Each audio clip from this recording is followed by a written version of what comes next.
These core columns were discovered after the collapse. The angled 4 gold miners lost their lives in an underground explosion. The bodies of these 4 men were brought to the surface in one barrel. The biggest piece recovered was part of a foot. September 11th left over 1,100 bodies unaccounted for. At Ground Zero, this was found inside a length of steel. And before they sealed this up with the sheetrock and all the building materials on the interior face, the workers would sometimes put beer cans, and the newspaper that we found, the New York Times paper, we found in a similar spot to this.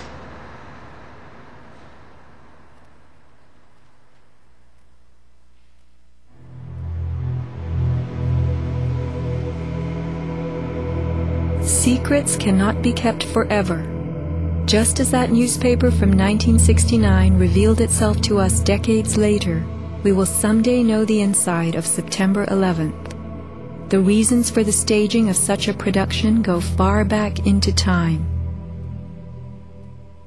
Insurance policies covered nearly everything in the World Trade Center that was destroyed.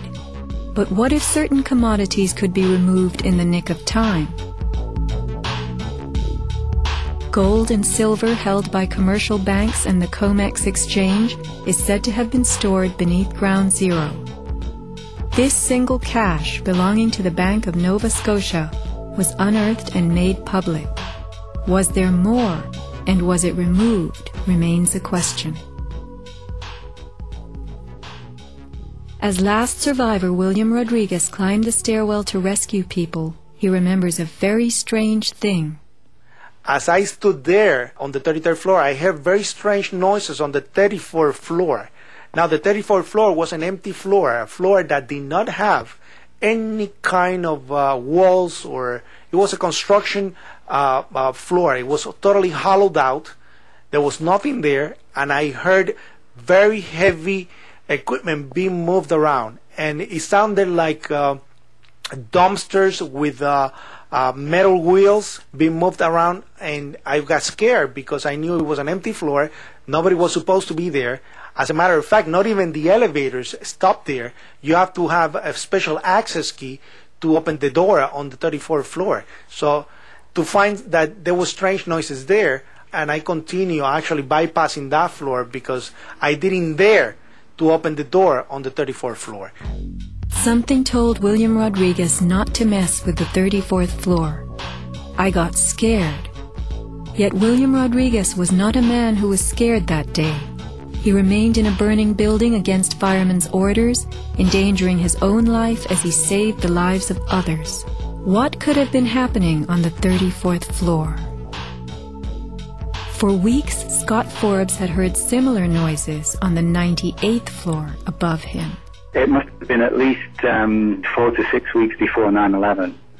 It was like rebuilding work going on upstairs. The tenants, the people from Aon who had been removed somewhere else, the offices were just vacant.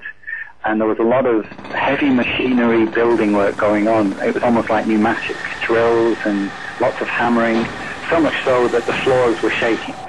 That's how noticeable it was. It was almost as if something heavy was being moved and then it was being taken off wheels, and it was like boom. Our floor underneath literally shook. You could feel the weight above you. That was how large it was.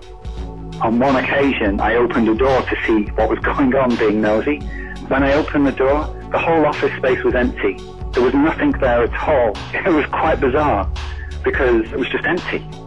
Completely empty, barren, nothing, zero. Not even cables hanging from the ceiling, but there'd been these heavy noises and vibrations up above.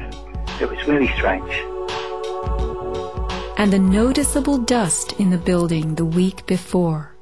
It was probably the week leading up to 9/11. Every morning I'd come in around 7 a.m. and the dust was incredible. It was filthy. It was like the cleaners weren't cleaning. Right where the windows were, there was a sill which enclosed radiators. I was sick to death of the dust which was appearing on the windowsills. It was dirty grey and very, very noticeable in that week leading up to 9/11. Where was that dust coming from? Gray dust Scott himself had to clean. Was it powdered cement? The steel columns of the twin towers formed an endo and exoskeleton. Had something been placed around the edge of the building, holes been drilled to contain it? Was the dust in those final days a telltale sign? As white elephants, the buildings were full of vacant offices. Tenants could be temporarily moved around for upgrades as Aeon was, and a plan arranged to perfection. Was the strange construction that could be heard but not seen going on all over the towers?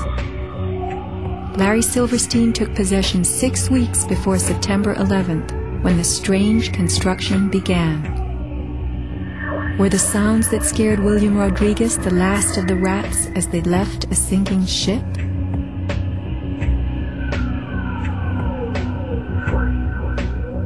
By taking a day off, Scott Forbes saved his life. This woman was not so fortunate. She is 9/11's Iphigenia, calling soundlessly to people who could not help her. Christopher Hanley trapped with 100 people on the 106th floor of Tower 1. Fire Department 408, where's the fire? Yeah, hi. I'm on the 106th floor of the World Trade Center. We just had an explosion up here.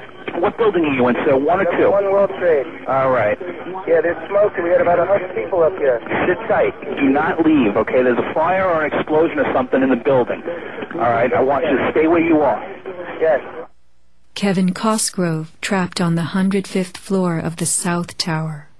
There's smoke right there, 105, 2 power. It's really bad. It's black. It's iron. My wife thinks I'm all right. I called her and said I was leaving the building. I was fine, and bang. It's 3 of us, 2 broken windows. Oh, God!